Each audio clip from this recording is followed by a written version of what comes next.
आप सभी को अस्सलाम वालेकुम और दोपहर का नमस्कार। एजुकेशन अफेयर्स के इस प्लेटफॉर्म पर मैं आप सभी का हार्दिक अभिनंदन और स्वागत करता हूं। जैसा कि हम लोग घटना चक्र जो कि हिंदी विषय के लिए है, जो आपके सभी प्रतियोगी परीक्षाओं में काम आएंगे, चाहे वो टीजीटी हो, पीजीटी हो, जीआईसी हो, एलटी ग्रेड हो, केवीएस हो, टीआरई 4 हो, टीआरई 5 हो, ये हर एक एग्जाम में काम आएगा जहाँ पे हिंदी साहित्य के प्रश्न लिए जाते हैं। तो आइए सीरीज को हम लोग आगे बढ़ाते हैं और आज के प्रश्न जो है हमारे वह रीतिसिद्ध काव्य धारा से संबंधित है, जो कि रीतिकाल में ही आते हैं। आइए इन प्रश्नों को अच्छे से समझते हैं, उसका विस्तार पूर्वक अध्ययन करते हैं। तो सबसे पहले हम लोग एक बार रीतिकाल को दोहरा देते हैं। जो रीतिकाल है वह 3 भागों में डिवाइडेड है। 3 भागों में डिवाइडेड है।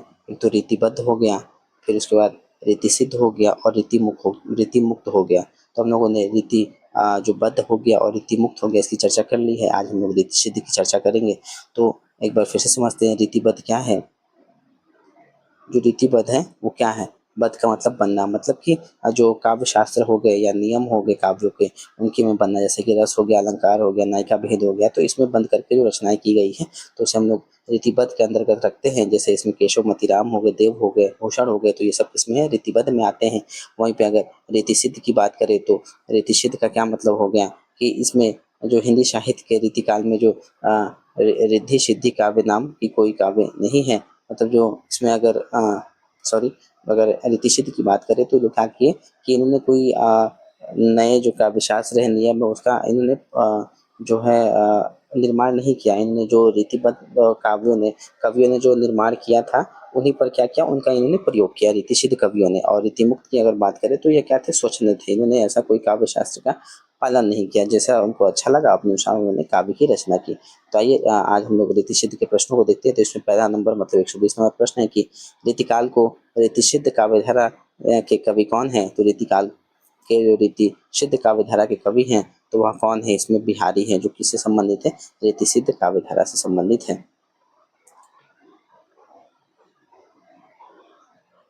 देखिए यहाँ पे डेफिनेशन दिया है उसको, विश्लेषण की रीतिकाल की रीतिसिद्ध काव्यधारा के प्रमुख कवि कौन से? बिहारी रहे हैं। और रीतिसिद्ध उन कवियों को कहा गया है जिनका काव्य शास्त्रीय ज्ञान से आबद्ध था, तथापि वे लक्षणों के चक्कर में नहीं पड़े, परंतु काव्य शास्त्र को पूरा ज्ञान था। इनको मतलब काव्य शास्त्र का ज्ञान था, बट इन्होंने क्या किया, काव्य शास्त्र पर ऐसा कुछ लेखन नहीं किया। मतलब डायरेक्ट इन्होंने क्या किया, लेखन किया, ना कि उनका गुणगान किया कि काव्य शास्त्र है क्या, कैसे लिखा जाता है, कैसे क्या है। इन्होंने डायरेक्ट काव्य की रचना की। तो इसमें सबसे प्रमुख कौन है? बिहारी है। तो रीतिकाल काव्य को 3 भागों में बांटा गया, रीतिबद्ध, रीतिसिद्ध और रीतिमुक्त। इसके विषय में हम लोग चर्चा कर लिया।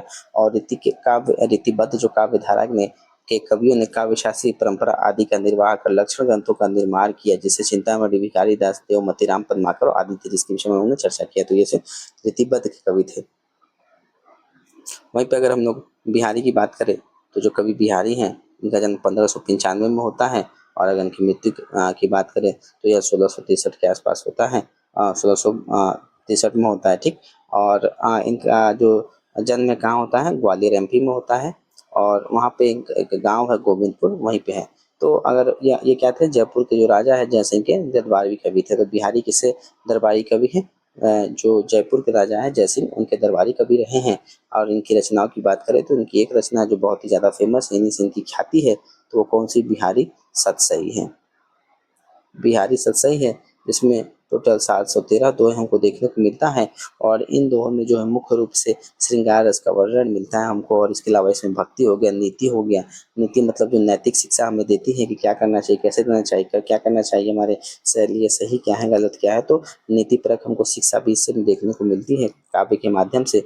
और यह दोहे इसी से संबंधित है। अगला अगला प्रश्न है,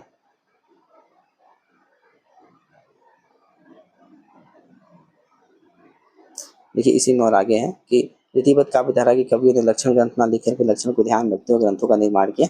इसकी मैंने चर्चा कर ली है। फिर आगे देखते हैं 121 नंबर प्रश्न की, बिहारी रीतिकाल के किस काव्य धारा से संबंधित है? तो हमने ऊपर भी चर्चा की कि ये रीतिसिद्ध काव्य धारा से संबंधित है।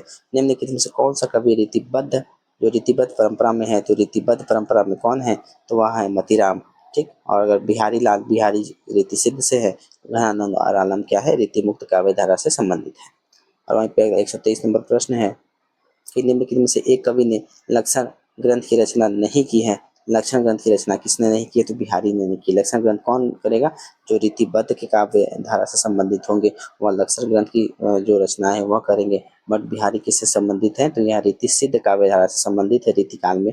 तो यह लक्षण ग्रंथों की वे रचना वो नहीं करते, डायरेक्ट क्या करते हैं, ये रचनाओं को करते हैं।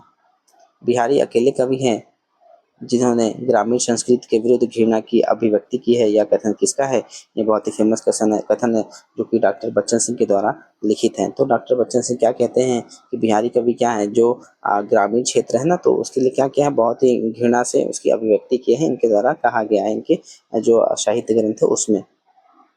और दीर्घ ऊर्जत 125वां प्रश्न है कि दीर्घ ऊर्जत टूटत कुटुम्ब जुरत चतुर चित प्रोति, यह कथन किसका है, तो यह कथन भी जो बिहारी हैं इन्हीं के द्वारा यह कथन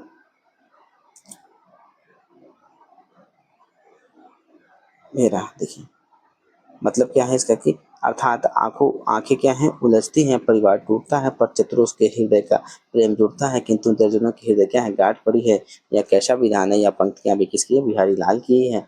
अगला 126वां प्रश्न है कि सनी कज्जल चख झक लगन उपज्यो सुदिन स्नेहु, क्यों न नृपति हवै भोगवै लहि सुदेश सबूत हेतु। तो यह बिहारी की जो उक्तियां हैं वह दोहे में उनकी बहुज्ञता का कौन सा पक्ष प्रकट करता है, तो यह ज्योतिष ज्ञान का प्रकट करता है कि बिहारी द्वारा रचित उपरोक्त दोहे में जो ज्योतिष हो गया, ज्योतिष ज्ञान इसमें प्रकट हुआ होता हुआ हमको दिखता है, जो उनकी इस विषय में बहुज्ञता को क्या करता है, दर्शाने का कार्य करता है। बिहारी ने केवल बिहारी के जो दोहे हैं में उसमें नीति हो गया, श्रृंगार हो गया, भक्ति के क्या हमको पूर्ण देखने को मिलता है। बिहारी सतसई पर फिरंगे सतसई नाम से फारसी भाषा में एक टीका लिखी गई है। ठीक है, तो यह किसके द्वारा लिखी है, तो यह आनंदी लाल शर्मा के द्वारा लिखित है कि बिहारी सतसई पर फिरंगे सतसई नामक जो फारसी टीका है वह आनंदी लाल शर्मा के द्वारा लिखित है। और श्रुति मिश्र ने बिहारी सतसई पर भी टीका लिखा जिसका नाम है अमर चंद्रिका, इसको भी याद रखेंगे नाम से। तथा लालू लाल ने भी लिखा, तो लालू लाल ने लाल चंद्रिका लिखा है। अगला नंबर प्रश्न है कि बिहारी अकेले कवि हैं जिन्होंने ग्रामीण संस्कृति के विरुद्ध घृणा की अभिव्यक्ति की है, तो यह कथन किस आलोकचक का है, तो हमने इससे पहले भी दिखाया बच्चन सिंह के द्वारा है। तो उपर्युक्त कथन किसके द्वारा लिखित है, तो यह बच्चन सिंह ने कहा है कि सामंती जीवन की जितनी विशेषताएं और वैविध्य बिहारी के काव्य में मिलती है उतने किसी अन्य काव्य में नहीं मिलती है। और बिहारी में प्रेम को लेकर खास तरह का अंतर विरोध दिखाई पड़ता है। उनका आदर्श तो उदात्त और व्यवहारिक पक्ष अनुदात करता है। अगर हम लोग बात करें कि बिहारी सतसई में कितने दोहे हैं, तो देखिए जो उत्तर है यहाँ पे गलत है, उसमें कितना है, 713 दोहे हमको बिहारी सतसई में देखने को मिलता है। देखिए यहाँ पे विस्तार से है कि बिहारी सतसई में मूलतः कितने, 713 दोहे हैं तथा 6 इसमें क्या है, सोरठा है। तो कई जगह आपको 719 भी मिलेगा, 713 भी मिलेगा, ठीक। बट जब ऑप्शन आएगा ना तो आपको 719 वाला ही मिल सकता है, 713 मिल सकता है, मतलब इन दोनों में से एक ही रहेगा, दोनों एक साथ नहीं आएगा। तो अगर 719 आ रहा है तो मतलब क्या है कि 719 इसमें दोहे हैं और 6 इसमें क्या है, सोरठा है, तो यह 719 दोहे टोटल होते हैं। कुछ विद्वान ऐसा मानते हैं, जबकि दोहे के रूप में केवल कितने, 713 ही दोहे माने गए हैं, क्योंकि सोरठा क्या है, तो वह से अलग होता है। अगर कभी बिहारी की विशेषताओं को हम समझे तो आचार्य रामचंद्र शुक्ल बिहारी सतसई में लगभग 700 दोहे मानते हैं शुक्ल जी। और उसके बाद बिहारी जो रीतिकाल में है क्या है, रीतिसिद्ध काव्य धारा से संबंधित है। और बिहारी सतसई की भाषा क्या है, ब्रज है। तो रीतिकाल में जो कवि रहे हैं उनका मुख्य भाषा कौन सा रहा है, विशेष करके ब्रज भाषा ही रहा है। और बच्चन सिंह तथा रामस्वरूप चतुर्वेदी के अनुसार इनका जन्म 1595 ईस्वी में होता है और मृत्यु 1663 ईस्वी में होता है। जन्म कहाँ होता है, ग्वालियर में होता है इनका। और राधाचरण गोस्वामी राधाचरण गोस्वामी बिहारी की तुलना पीयूष वर्धी में मतलब पीयूष वर्षी घनश्याम से करते हैं। डॉक्टर गिरियर्सन ने बिहारी को भारत का थॉमसन कहते हैं और बलदेव उपाध्याय बिहारी को दोहे का बादशाह तथा लाला भगवान दीन इन्हें क्या कहते हैं, हिंदी का चौथा रत्न कहते हैं। और अपनी एकमात्र कृति के कारण क्या हो जाते हैं, बहुत ही फेमस हो जाते हैं। जो बिहारी ने लिखा है बिहारी सतसई। और बिहारी मिर्जा राजा, देखिए बिहारी कहाँ थे, तो बिहारी जो है मिर्जा राजा जो जयसिंह है उसके दरबारी कवि रहे। अगला प्रश्न है 130 नंबर की, इनमें से कौन मिर्जा जयसिंह के आश्रय में रहने वाले कवि हैं, तो वह कौन है, बिहारी है जो रीतिसिद्ध काव्य धारा से संबंधित है। बिहारी सतसई में कितने दोहे हैं, टोटल इसमें कितने दोहे हैं, देखिए 713, इसमें दोहे पूछा है ना, तो ये 713 हो जाएगा। यहाँ पर 719 लिखा है, सोठा मिला के अगर पूछता तो 719 होता। अगला प्रश्न है कि बिहारी ने करीब कितने दोहे लिखे हैं, तो बिहारी ने करीब 700 दोहे लिखे हैं, ठीक। दोहा नहीं है, इतना नहीं, लगभग 700 दोहे हैं। बिहारी की रचना का क्या नाम है, तो बिहारी की रचना का बिहारी सतसई।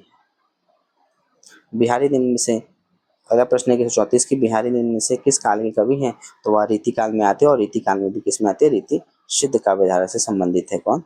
बिहारी, कवि बिहारी। 135 नंबर प्रश्न है कि बिहारी सत्सई किस भाषा का काव्य ग्रंथ है? तो ये कौन सी भाषा में? ब्रज भाषा में है। अगला नंबर प्रश्न है कि 136 नंबर की रीतिकाल का वह कौन सा कवि है जो अपनी मात्र एक कृति से हिंदी साहित्य में क्या हो गया? अमर हो गया, विख्यात हो गया, प्रसिद्ध हो गया। तो वह कौन है? बिहारी है। अगर हम लोग कवित रत्नाकर में कितने अध्याय हैं उसकी बात करें तो इसमें कितने? 5 अध्याय हैं। कवित रत्नाकर किसके द्वारा लिखा गया? तो यह सेनापति के द्वारा लिखा हुआ है, जो कि रीतिकाल से संबंधित हैं और यह ऋतु वर्णन का बहुत ही अच्छे से वर्णन करते हैं। और आचार्य रामचंद्र शुक्ल ने इनके बारे में क्या कहा है कि ये बड़े ही सहृदय कवि थे और ऋतु वर्णन तो इनके जैसा और कोई श्रृंगारी कवि नहीं कर सकता था। और इनके ऋतु वर्णन में प्रकृति निरीक्षण पाया जाता है। और काव्य कल्पतरुम इनका एक अन्य प्रसिद्ध ग्रंथ है। 2 इनके ग्रंथ हैं इनके, सेनापति के, एक तो कवित रत्नाकर हो गया और दूसरा काव्य कल्पद्रुम हो गया, जो इन्हीं के द्वारा लिखित है।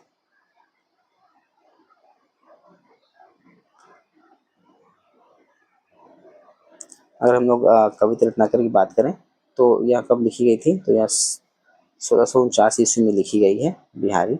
और उसके कविता रत्नाकर के मतलब जो कवि रहे हैं सेनापति, उनके द्वारा कब लिखा गया है? 1649 में। और कविता रत्नाकर के विषय में हम अगर समझें तो यह 5 अध्यायों में बटा हुआ है। और इसमें जो राम कथा है उसका विस्तार वर्णन हमको इसमें देखने को मिलता है। और इसमें जो है काव्य शास्त्र जैसे रस अलंकार पर यह आधारित है। और इसमें क्या है? इसमें प्रकृति और ऋतु का वर्णन भी हमको देखने को मिलता है, जो बहुत ही अच्छे तरीके से इनके द्वारा किया गया है। 138 नंबर प्रश्न है कि फीकी पैनीकी लगे कहिए समय विचारी सबको मन हर्षित करे ज्यों विवाह की गाड़ी। तो यह किस कवि की रचना है? तो यह वृंद कवि की रचना है। ऊपर एक काव्य पंक्तियां रीतिकाल कवि कौन है? कवि वृंद ही है। और कवि वृंद की प्रसिद्ध पंक्ति और भी है, जैसे कि यहाँ देखिए, करत करत अभ्यास से जड़ती हुई सुजान रसरी आवत जातते सिल पर परत निशान। तो ये भी किसके द्वारा है? यह वृंद कवि के द्वारा लिखित है। अगर हम लोग वृंद के विषय में समझे तो जो वृंद है इनका पूरा नाम क्या है?